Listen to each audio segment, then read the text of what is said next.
성도 여러분 안녕하십니까? 오랜만에 어린이 설교 들으시니까 어떻습니까? 좋습니까? 아이들의 특징은 무질서죠. 근데 그 무질서 속에 아름다움이 있습니다. 아이들이 더 많아지도록 기도해 주시기를 바랍니다. 오늘 저는 여러분과 함께 기도할 목록이 더 많아집니다 하는 제목으로 좀 말씀을 드리도록 하겠습니다. 우리에게는 이솝 우화로 잘 알려진 이솝이라고 하는 사람이 있습니다. 원래의 그 원어적 이름은 아이소푸스라고 하는데요. 우리나라 말로는 이솝이라고 합니다. 근데 이 이솝은 기원전 6세기의 인물인데 그리스 사모스라는 섬의 원래의 출신은 이아도몬이라는 사람의 노예였습니다. 출신 성분이 굉장히 낮았어요. 그런데 이야기를 아주 잘하는 재주를 가지고 있어서 그의 주인을 아주 여러 번 도와주게 됩니다. 그래서 주인의 도움으로 그가 자유인이 되어서 전국 각지, 그리스 각지와 또 유럽의 각지를 돌아다니면서 지혜가 담긴 이야기를 하면서 사람들에게 굉장히 환영을 받았습니다. 그래서 후대의 사람들이 그가 남긴 여러 가지의 이야기들을 모아서 이솝 우화라는 내용으로 지금의 우리들이 알고 있는 내용입니다. 그런데 그의 지혜를 말해주는 아주 재미있는 일화가 하나 있습니다. 어느 날 주인 이아도몬이 거느리고 있는 노예들과 함께 먼 여행을 가게 되었는데 여러 짐들 가운데에서 종들에게 주인이 말을 합니다. 너희들이 지고 가고 싶은 것을 한번 절하고 했습니다. 그럼 여러분들은 어떤 짐을 지시겠습니까? 무거운 거 지시겠습니까? 당연히 가벼운 걸 지려고 하겠죠. 근데 제일 먼저 짐을 지게 된 이 이솝이 어떤 짐을 졌냐면 제일 무거운 식량 주머니를 덜렁 지는 겁니다. 모두가 바보라고 했습니다. 왜냐하면 지고 가는 모든 짐들의 2배, 3배의 짐이었고 아주 힘든 짐이었기 때문에 그래요. 그런데 여행길이 길어지면서 다른 노예들은 자꾸 지쳐만 가는데 이솝만은 점점 기운이 넘치는 모습을 보이게 되는 겁니다. 그 이유는 뭐냐면 이솝이 진 식량 자루의 짐은 시간이 가면 갈수록 자꾸 주는 반면에 다른 노예들의 짐은 그대로이거나 아니면 자꾸 첨가되는 짐들 때문에 무거워졌다는 사실이죠. 이솝은 이미 출발하기 전에 이 모든 것을 다 알고 있었던 겁니다. 지혜로웠죠. 그러면 우리가 조금 역설적으로 한번 생각을 해보면 우리 인생도 좀 이러면 얼마나 좋을까요? 살면서 살아가면서 짐이 좀 가벼워지면 얼마나 좋을까요? 가벼워집니까? 아니죠. 근데 인생을 살다 보면 이솝처럼 그 짐이 점점 가벼워지는 것이 아니라는 것을 여실히 배우게 됩니다. 그래서 제가 이런 비유를 한번 해봤어요. 인생은 시간이 지날수록 조금씩 더 많아지고 점점 더 무거워지는 여행 가방과 같습니다. 아무리 단출하게 출발을 했어도 여행을 마무리할 때 되면 짐은 불어나 있습니다. 아주 작은 액세서리부터 기념품 하나, 별 무게 안 나가는 것들을 조금 첨가했는데 가방은 터질 듯이 부풀어 있는 겁니다. 여행 가방에는 여행지의 작은 물건들이 캐리어를 가득히 채우고 무겁고 커지고 어떤 때는 개수도 이렇게 엄청 늘어나 버립니다. 근데 사는 것도 마찬가지입니다. 아무리 적은 살림을 가지고 미니멀하게 부부가 시작을 했어도 몇 년 살다 보면 자꾸자꾸 짐이 늘어나기 시작하는 겁니다. 심플했던 집은 작고 예쁜 그릇도 채우고 필요한 전자제품과 필요한 도구를 사면서 채워지고 없어서는 안 되는 도구들이 자꾸자꾸 늘어나면서 또 살다 보면 식구도 늘어나니까 늘어나는 식구보다 더 빠른 속도로 채워지는 살림살이 때문에 점점점 더 복잡해지기 시작하는 게 인생입니다. 여러분 교회 화단도 그렇습니다. 제가 교회 화단 얘기를 안 할 수가 없는데요. 원래의 시작은 한 개만 더라고 하면서 시작을 했습니다. 그런데 한 개만 더 놓자, 한 개만 더 놓자라고 시작되던 화분이 교회 전체와 병원에 가득합니다. 그런데 늘어나는 화분을 대하면서 제가 중요한 인생의 진리를 조금 깨닫게 됩니다. 그득히 놓인 화분마다 빛깔고 온 화초들이 방긋방긋 웃는 모습을 보면 말할 수 없이 기쁘지만 그 기쁨을 위해 해야 할 일이 너무 많아진다는 겁니다. 또 많다는 겁니다. 가꿔야 되고 위치도 바꿔줘야 되고 분갈이도 해야 되고 또 제일 힘든 일은 물을 주는 일들은 거의 매일 해야 합니다. 그래서 요즘은 새벽이나 한 밤 10시쯤 와서 물을 주기도 합니다. 근데 제가 이런 일을 하면서 깨달은 게 뭔 줄 아십니까? 우리는 살면서 살아가면서 우리가 누리거나 소유하거나 누군가와 함께 할 때 그로 인해서 더 많은 책임과 짐을 지면서 살아가야 한다는 것입니다. 꽃이 좋아서 꽃을 피웠지만 그 꽃 때문에 짐은 늘어나는 겁니다. 아름다움 때문에 물건을 샀지만 그 물건 때문에 짐은 더 많아지는 겁니다. 사랑의 결실로 아이가 태어났지만 그 아이 때문에 짊어져야 되는 짐은 살면서 더 많아진다는 겁니다. 그게 화분의 원리이자 인생의 원리라는 사실을 이제 인생에 조금 시간을 보내고 나서야 깨달았습니다. 하지만 그래도 그걸 기쁨으로 합니다. 제가 룻기서의 성경절을 한번 보여드리도록 하겠습니다. 룻기서 3장 12절. 보아스가 하는 말인데요.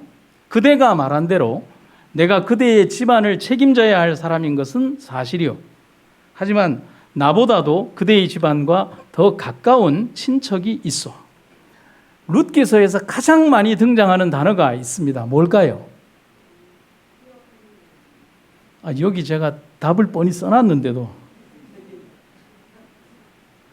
주제이자 단어가 가장 많이 등장하는 단어, 물론 기업 물을 자라는 말도 맞습니다.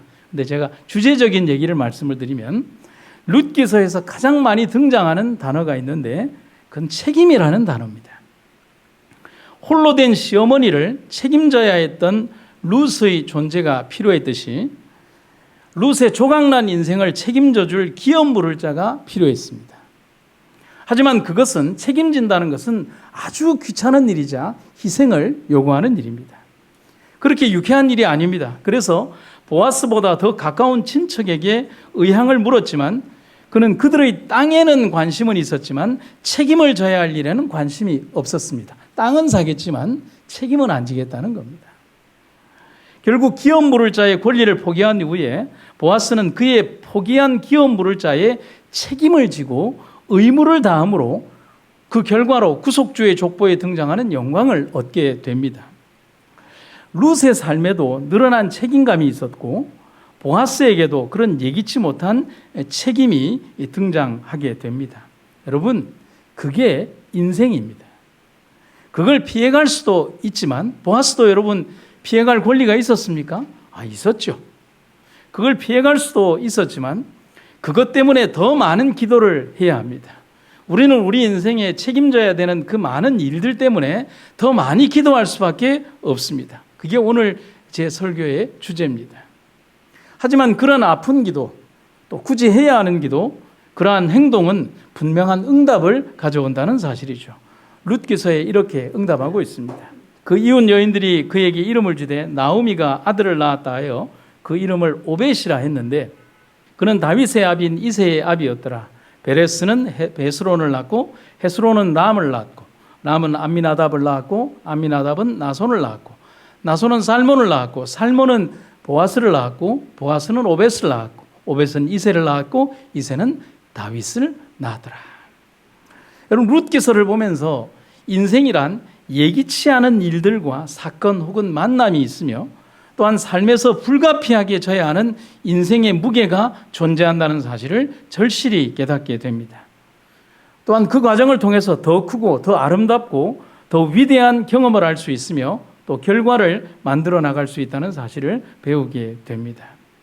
여러분 우리가 설교가들이 기도에 대해서 설교를 할 때 가장 많이 등장시키는 한 분이 있습니다. 조지 뮬러라고 하는 분입니다. 아마 저를 통해서도 그렇고 여러 많은 목사님들을 통해서도 조지 뮬러의 이야기는 많이 들으셨을 겁니다. 그의 대표적인 얘기 중에 하나가 5만 번의 기도 응답을 받은 얘기는 여러 번 들어도 감동이 그치지 않습니다.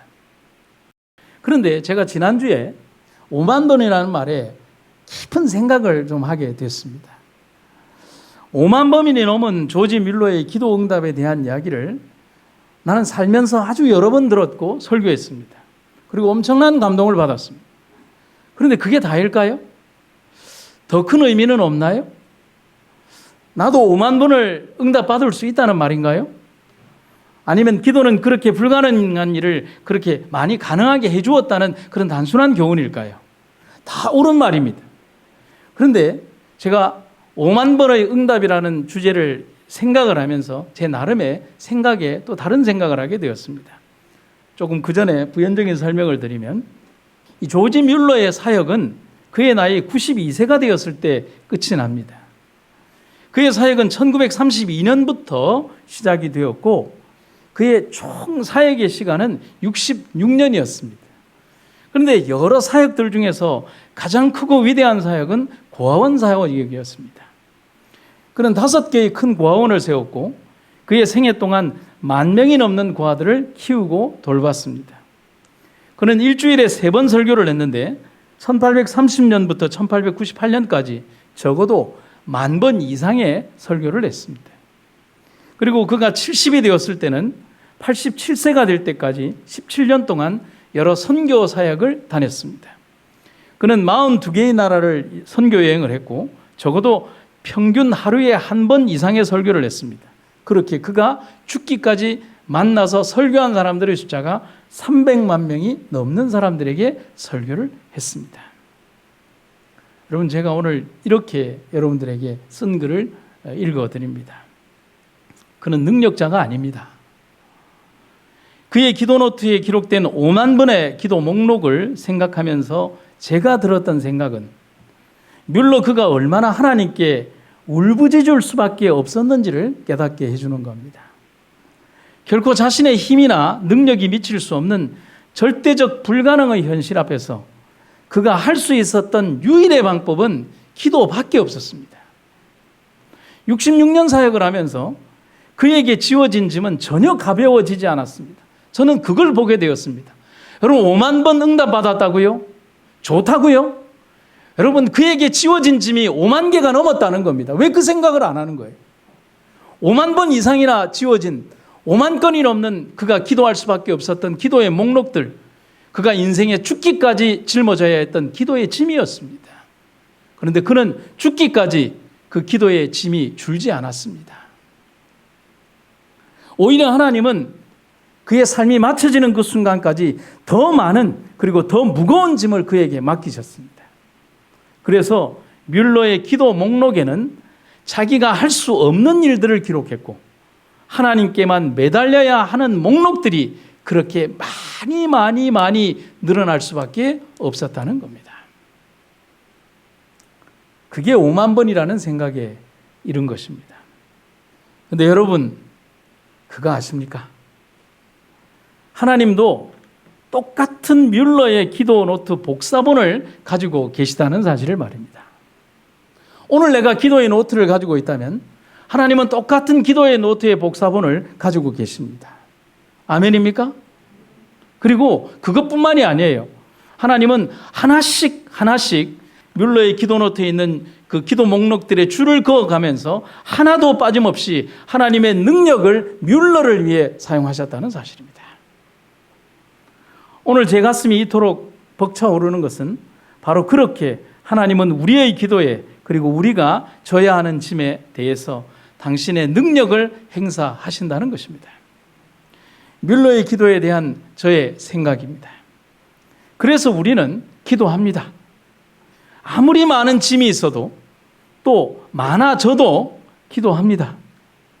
기도하지 않는 것이 가장 큰 고통이자 슬픔이에요. 우리 인생에서 져야 되는 그 짐을 포기하는 것이라는 사실을 우리가 알기에 우리는 기도해야 한다는 사실입니다. 저명한 친대교 목사님이신 F.B. 마이어는 이런 내용의 글을 우리들에게 전달해 줍니다. 인생의 가장 큰 비극은 응답받지 못한 기도가 아니라 드려지지 않은 기도다. 여러분, 이 말씀 잊지 말아 주시기를 간절히 바랍니다. 우리는 기도하지 않는 죄를 범해서는 안 됩니다. 우리 삶에 수없이 많은 해결할 수 없는 일들, 우리 삶에 당면한 죽을 것 같은 고통들, 숨이 막혀오는 어려운 현실들과 미래가 보이지 않는 어떤 일들 앞에서 우리는 기도하는 일을 멈춰서는 안 된다는 사실입니다.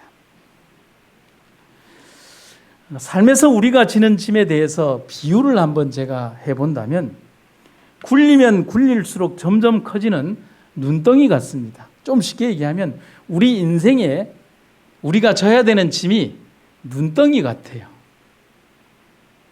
여러분 저만 그런가요? 살면서 자식 키워보면 그런 거 많이 느끼죠.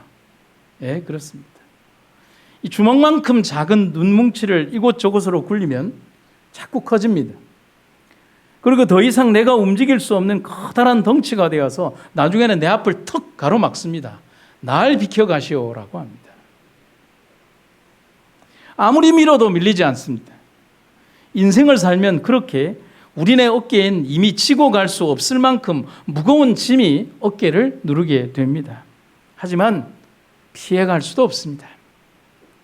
버리고 갈 수는 더더욱 없죠. 그래서 우리에게는 더 많은 기도와 탄원 그리고 눈물이 필요한 것입니다. 해야 할 기도의 제목은 줄어드는 것이 아니라 자꾸만 늘어나는 이유가 바로 그것이라는 겁니다. 그래서 오늘 저의 설교 제목은 그것을 말합니다. 하나님, 살면서 점점 더 기도할 내용이 많아집니다. 이게 오늘 저의 설교의 진짜 제목입니다. 아니, 기도하지 않으면 내 가슴이 견디지를 못합니다. 내가 서 있을 수도 없습니다. 하루를 살아갈 수도 없고 호흡할 수도 없습니다. 단 하루도 숨 쉴 수 없습니다. 이런 마음을 예레미야는 이렇게 표현하고 있습니다. 나의 중심이 불 붙는 것 같아서 골수에 사무치니 답답하여 견딜 수가 없습니다. 여러분, 삶을 살면 살수록 기도해야 하는, 기도해야만 하는 기도의 제목들이 쌓여갑니다. 그걸 짐이라고만 생각하지 않지 않습니까? 그건 분명히 짐이지만 축복의 짐이며 하나님께서 우리를 사랑하신다는 관심이라는 사실을 우리가 잘 압니다. 그래서 우리 생애에 짊어지는 그 짐을 예수님 앞에 내려놓을 때까지 우리는 끝없이 늘어나는 짐을 지고서 주님 앞으로 걸어가야 하는 것입니다. 여러분, 아이들이 행복한 이유를 아십니까? 이 아이들이 왜 이렇게 행복할까요? 우리 집사님이 정확한 답을 해줬어요. 책임져야 할 일이 없어서요. 오늘 설교에 맞추어서 문장을 맞춘다면 자기가 져야 할 짐이 그 뒤에 문장이 뭐냐면 아직은 없어서요. 왜 제가 거기에 아직은이라는 말을 썼는 줄 아시죠? 니들도 별 수 없다. 크면 진다는 거예요. 아기는 지금 그냥 부모들이 짊어져야 하는 행복한 짐이자 기도이기 때문입니다. 그들은 아직 걱정할 필요가 없습니다. 고민은 부모가 하는 거예요. 이 아이들이 집세 걱정할 필요 있습니까? 교육비 걱정할 필요도 없고 전기세나 물세 걱정할 필요도 없으며 차량 할부금이나 보험금에 대해서 생각할 필요도 없습니다. 배고프면 울고 배부르면 웃으면 되는 게 이 아이들의 일입니다. 하지만 그들도 살면서 고민과 고뇌를 하게 될 날이 옵니다. 그게 인생이죠. 70년을 살았으면 삶의 짐의 무게가 줄어드는 게 아니라 장성하고 커져버린 자식들과 그 밑에 주렁주렁 달린 손자, 손녀들을 보면서 짐의 개수가 더 많아지는 거예요. 자식이 사업을 하면, 자식이 결혼을 하면, 자식이 뭔가를 하면, 자식이 어떤 일들을 하면 살아가면서 짐은 줄어드는 게 아니라 더 많이 기도해야 될 목록들이 더 많이 주렁주렁 포도송이처럼 달리기 시작하는 겁니다. 인생이 그래요. 제가 사진 한 장을 보여드릴게요. 제가 아주 오래전에 한 20년 전 제 데이터 창고에 어디에선가 봤던 사진 한 장을 이렇게 오래오래 간직하고 있는 사진입니다. 너무 오래돼서 화질은 좋지 않지만 사진의 그림을 보면 이렇게 설명해 드릴 수 있습니다.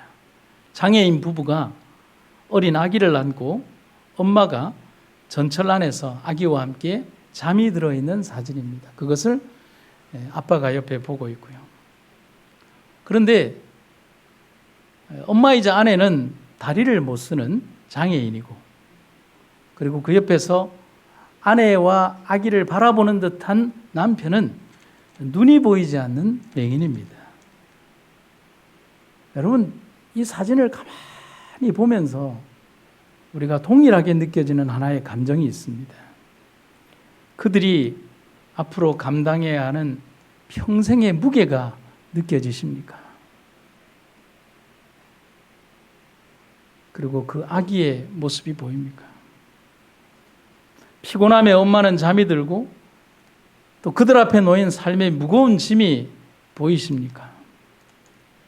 그런데 이 사진 속에서 우리는 무엇을 볼 수 있냐면 그럼에도 불구하고 그 짐 때문에 그들이 짊어지고 가야 되는 그 사랑의 짐 때문에 그들이 더 행복하고 그들이 삶을 살아갈 이유가 있다는 사실. 그 짐을 지기 위해 신에게 그리고 하나님에게 절규하듯이 기도해야 하는 인생이 우리의 인생이라고 하는 사실. 여러분, 우리는 우리의 고통 속에서 우리의 자녀들과 우리의 가족들을 위해서 기도했지만 그것 때문에 후회하는 기도를 드리는 것이 아니라 더 나아지기 위해서, 더 아름다워지기 위해서, 더 아름다운 결실을 위해서 기도해왔다는 사실입니다. 제 인생을 한번 돌아보면서 이런 생각을 합니다. 아이들을 키우면서 그리고 제가 나이가 조금 들어가면서 절실히 느끼는 것은 아이들이 어릴 때 키우면서 경험이 없던 아빠가 참 힘이 들었습니다. 어느 날 교회 방문을 갔는데 추운 겨울날 포대기에 꽁꽁 싼 아기를 안고 2층에 있는 교인집에 방문을 하고 쑥 나오는데 집사님에게 인사를 하니까 아이가 없어요. 아이가 그 밑으로 쑥 빠져서 계단 밑에 동동동동동동 하고 저 아래에 내려가 있는 거예요.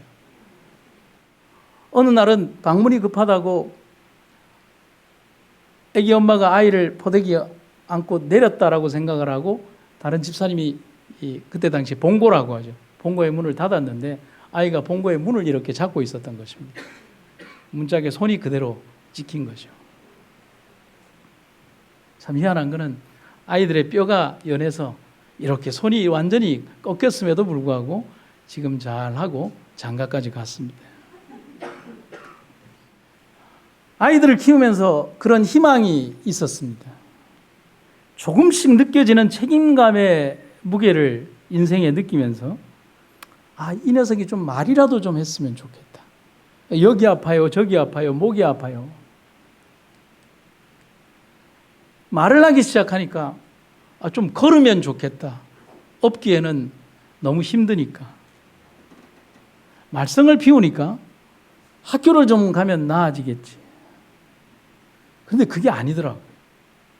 초등학교에 가면 초등학교에서 주는 근심이 있었고요.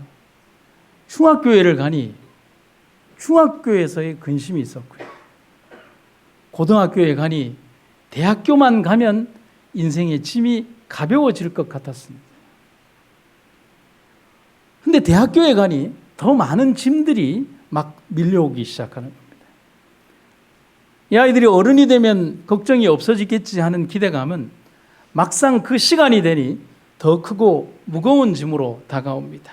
옛날처럼 이렇게 해주지는 못하지만 멀리서라도 더 많은 근심과 걱정으로 아이들을 바라보게 되는 겁니다. 그래서 하게 되는 것이 기도밖에 없음을 느끼게 됩니다. 짐은 가벼워지지 않고 죽을 때까지 가는 것임을 인생을 통해서 배우게 됩니다. 여러분, 제가 오늘 이 글을 이 말씀을 좀 드릴까 말까 고민을 많이 했습니다. 요즘 제가 많이 슬픕니다. 목사가 설교 단상에서 이런 표현을 하면 안 되는데 달리 슬픈 게 아닙니다. 저를 슬프고 눈물 짓게 하는 것은 제 고등학교 때 아버지가 돌아가시고 목회의 초기에 어머니가 돌아가신 이후에 제게는 부모님이라고 이제 장인 장모님이 남았습니다. 결혼할 때 참 곱고 당당하시던 장모님의 모습이 이제는 80이라는 인생을 넘어가면서 너무 쇠약해진 모습을 보면서 그리고 마음이 아픕니다. 그리고 더 마음이 아픈 것은 그런 어머니를 옆에서 바라보는 딸인 집사람의 그 안타까운 모습을 보면서 함께 느껴지는 깊은 삶의 무게를 느껴지게 되는 것입니다. 인생이란 참 그런 거더라고요. 살아오면서 지금까지 어머니와 아버지 그분들에게 짐처럼 살았는데 이제는 그분들이 우리에게 기대는 그런 삶을 보면서 하나님은 왜 이런 슬픈 인생의 일모를 우리 인간들에게 허락하셨을까를 생각합니다. 그리고 많이 생각했습니다. 그리고 알게 됩니다. 삶의 마지막 순간까지 기도해야 하는 일은 결코 줄어들지 않을 것을 배우며 살아가라고 말입니다. 3년 반의 공생애를 사신 예수님의 마지막 모습은 돌아가시기까지, 공생애 사역을 이루시기까지 절대로 가벼워지지 않았습니다. 그분은 가벼워진 발걸음으로 갈릴리로 가신 게 아닙니다. 예수님은 더 이상 육체가 견딜 수 없을 만큼 무거운 짐을 지셨고 결국 나무 십자가는 구레네 사람 시몬과 나누어 지셨지만 그의 마음에 짊어지신 인류를 위한 사랑의 짐은 율법의 저주만큼 무거우셨지만 마지막 순간까지 기도하는 것을 잊지 않으셨습니다. 예수님께서 지셨던 인류를 사랑하는 그분의 사랑의 짐은 당신이 죽기까지 가벼워지지 않았습니다.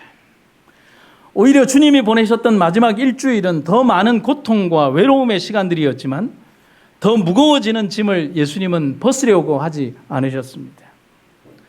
목수로 성장한 예수님이 가장 잘 만들었던 작품이 소의 멍에라고 합니다.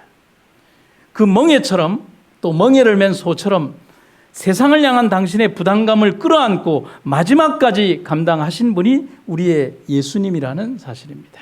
그리고서 그 모든 것들을 다 감당하신 다음에 예수님이 이렇게 말씀하십니다. 다 이루었다.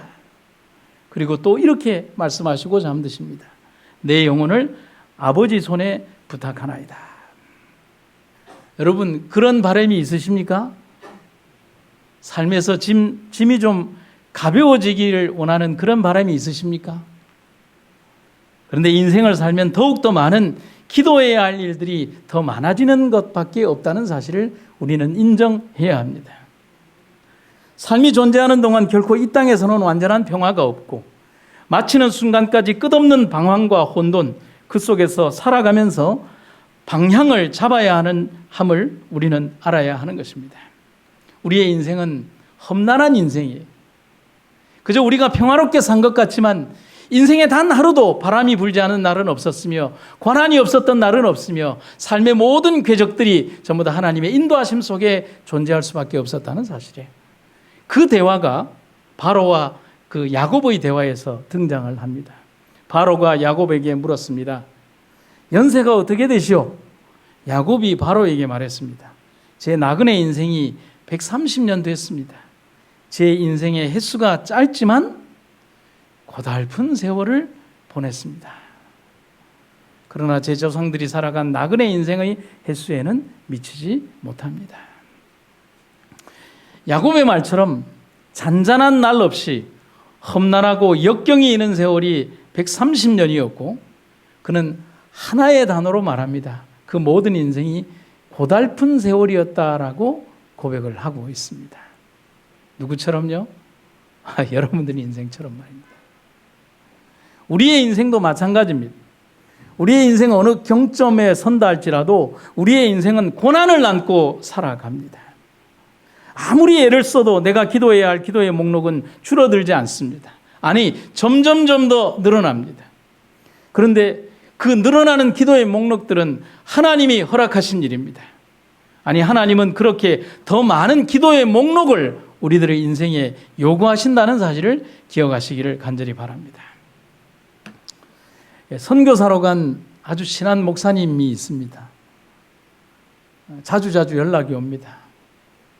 세상이 좋아져서 카톡인지 뭔지 때문에 선교지로 가 있는지 동대신동에 사는지 모를 정도로 귀찮게 연락이 옵니다. 그런데 그들이 선교지로 떠난 그때, 아니 정확히 말하면 그들이 선교지로 가겠다고 결심을 한 순간부터 그 선교지가 그들에게 무거운 짐이자 기도의 첫 목록이 되어버렸습니다. 짐이에요.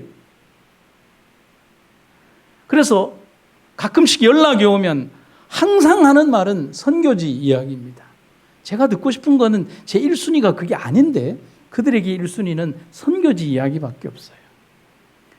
나는 가보지도 못했고 알지도 못하는 선교지의 사정을, 거기에 있는 교인들 얘기의 이름을, 익숙하지도 않은 사람들의 이름을 들어가면서 계속 들어줘야 합니다. 저는 무슨 죄인가요? 그런데 여러분 그거 아십니까? 저에게 선교지에 대해서 쉼없이 말하고 끊임없이 그곳을 위해 고민하고 애태우며 눈물 흘리는 그 선교사는 정작 그곳에 가기 전 살아온 지난 58년 동안 그것에 관한 이야기를 우리에게 한 번도 한 적이 없었다는 사실이에요. 그런데 이제는 그곳 이야기, 선교지 이야기밖에 안 합니다. 그리고 기도해 달라고 말합니다. 잊지 말아 달라고 말을 합니다. 그에게는 80을 넘긴 부모님이 있는데 그들이 져야 하는 인생의 무게 외에 이제 선교지라는 짐이 더해져서 더 많은 기도의 목록이, 더 많은 눈물을 그 목사에게 요구합니다. 여러분, 그가 불행해졌습니까? 그가 져야 하는 짐 때문에 그가 불행해졌습니까? 아니요. 그의 눈물이 그를 더욱더 아름답게 만들고 있는 겁니다. 하나님께서 요구하시는 게 뭔 줄 아십니까? 그 목사님에게 더 많은 기도를 요구하고, 더 많은 기도의 눈물을 요구하고, 더 많은 울부짖음과 매달림을 하나님이 요구하시는 겁니다. 그것은 우리들에게도 마찬가지입니다.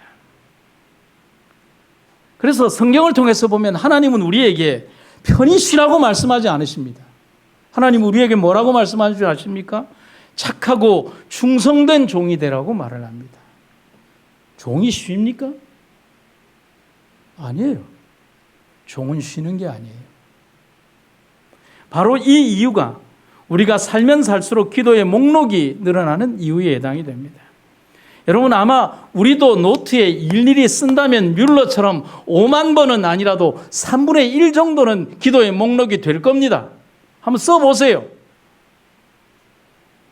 나는요, 기도의 목록을 다시 추가하고 하나님은 내가 쓴 기도의 노트를 들고서 응답하십니다. 뮬러처럼 말입니다. 여러분 감사하지 않으십니까? 요즘 새벽에 잠을 깨면 죽은 듯이 그 자리에서 엎드리게 됩니다. 특별한 일은 아니죠. 그러나 더 애절하게 그렇게 됩니다. 30년을 살아온 목사로서의 삶과 남편과 아버지로서의 삶을 돌아보면서 결코 그렇게 살아왔음에도 가벼워지지 않는 인생의 무게 앞에 그냥 도저히 일어설 수가 없게 됩니다. 자꾸만 더해지는 기도의 제목들, 반복되는 기도의 제목들, 이것이 바로 그리스도인으로서, 아버지로서, 목사로서, 신도로서, 하나님의 자녀로서 존재하는 이유가 되는 것입니다. 그래서 잘 살아야 하겠습니다. 그리스도인으로서 우리에게 주어진 책임을 다하며 잘 살아야 하겠습니다. 제가 지난주에 어디에선가 본 글을 누군가 썼는지는 모르지만 어떤 이의 글을 소개해 드리도록 하겠습니다. 기도한다고 책임이 없어지는 것이 아니라 오히려 더 중요하게 됩니다. 기도를 하면 더 많은 시간이 생기는 것이 아니라 오히려 우리가 가진 것들을 잘 이용하도록 해줍니다. 우리의 삶에서 가장 중요한 본질에 다시 집중하게 되고 이 세상의 불필요한 염려가 마음에서 떠나도록 해줍니다. 뭐가요? 우리 인생에서 기록된 기도의 목록들이 그렇게 해준다는 말입니다. 하나님이 우리 삶에 지우시는 더 많은 기도의 목록은 하나님을 위한 것이라기보다는 우리를 위한 것입니다.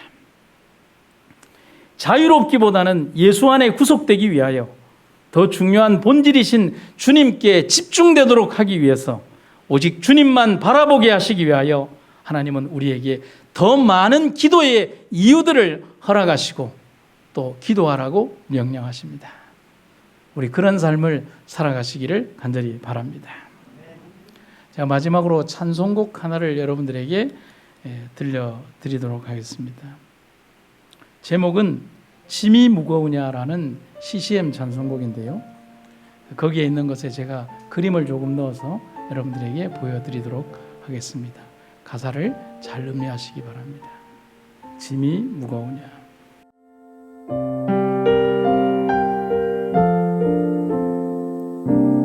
짐이 무거우냐 홀로 지고 가기에 험한 데로 갈까 두렵지는 않느냐 온갖 일에 매여 고달프지 않느냐 주가 도우시리 요청만 하면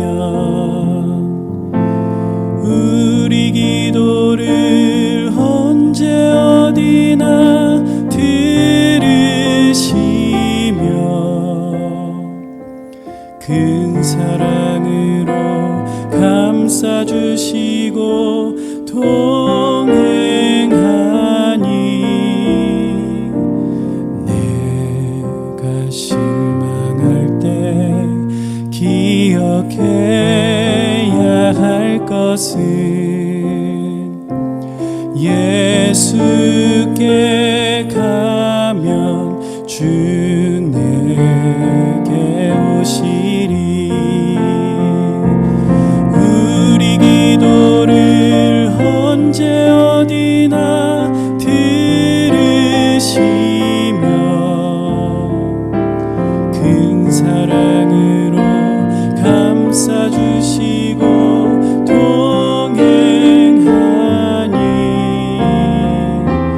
내가 실망할 때 기억해야 할 것은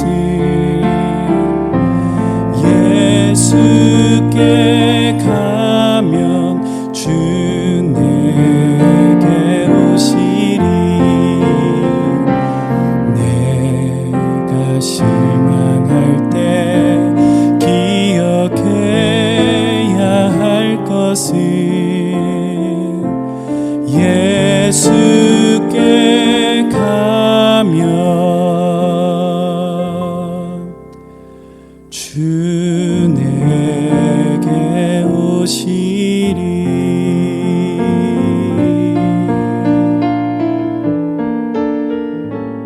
우리가 살아가는 삶에서 우리는 분명히 많은 짐을 지며 살아갈 수밖에 없습니다.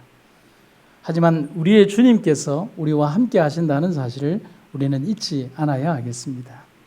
아무리 많은 기도해야 될 내용들, 우리를 둘러싼 수없이 많은 어려움과 고난들이 우리와 함께 한다 할지라도 하나님께서 우리의 기도처에 함께 하신다는 사실을 잊지 마시기를 간절히 바랍니다. 사무엘이 오늘의 우리들에게 전하는 말로 제 설교를 마칩니다. 주께서는 여러분을 기꺼이 당신의 백성으로 삼으셨기 때문에 그분 자신의 이름을 위해서라도 당신의 백성들을 저버리지 않으실 것입니다. 저도 여러분을 위해 주께 계속하여 기도하겠습니다. 만약 그렇게 하지 않으면 그건 제가 주께 죄를 짓는 일이 될 것입니다. 그리고 무엇이 선하고 옳은 길인지 여러분에게 가르쳐 드리겠습니다. 여러분은 주를 두려워하고 온 마음을 다해 주를 진실하게 섬기십시오. 주께서 여러분을 위해 얼마나 위대한 일을 하셨는지를 항상 생각하십시오. 말씀을 마치겠습니다. 사랑이 극진하신 아버지 하나님, 오늘 우리들의 생애에 언제나 자비하신 손길로 우리를 이끌어 주시고 우리의 하루하루를 인도하신 하나님의 사랑을 인하여 감사드립니다. 우리는 인생에서 너무나 힘들고 어려워 넘어질 때 있지만 그러나 언제나 우리를 일으켜 세워주시고 우리의 삶을 밤을 낮으로 만들어 주시며 우리의 삶을 인도하시는 주님의 은혜를 인하여 감사드립니다. 우리의 인생이 결코 넘어지지 않도록 또 넘어지더라도 우리를 이끌어 주시는 하나님의 손길을 붙잡고 하나님 나라의 영원한 나라에 이를 수 있도록 인도하여 주시옵소서. 오늘도 우리를 이끌어 주시는 하나님의 은혜와 사랑이 성도들 각자의 가정마다 함께 하시고 특별히 병마의 고통 속에 있는 사랑하는 아들 민관현 집사를 인도하셔서 그가 하나님의 크신 은혜 가운데 하루를 보내는 귀한 안식일이 되게 하여 주시옵소서. 또한 질병의 고통 가운데 있는 수없이 많은 당신의 자녀들 기억하여 주시며 오늘 이 안식일 회복과 기쁨과 위로의 안식일이 되게 하여 주시옵소서. 예수님 이름으로 기도드립니다.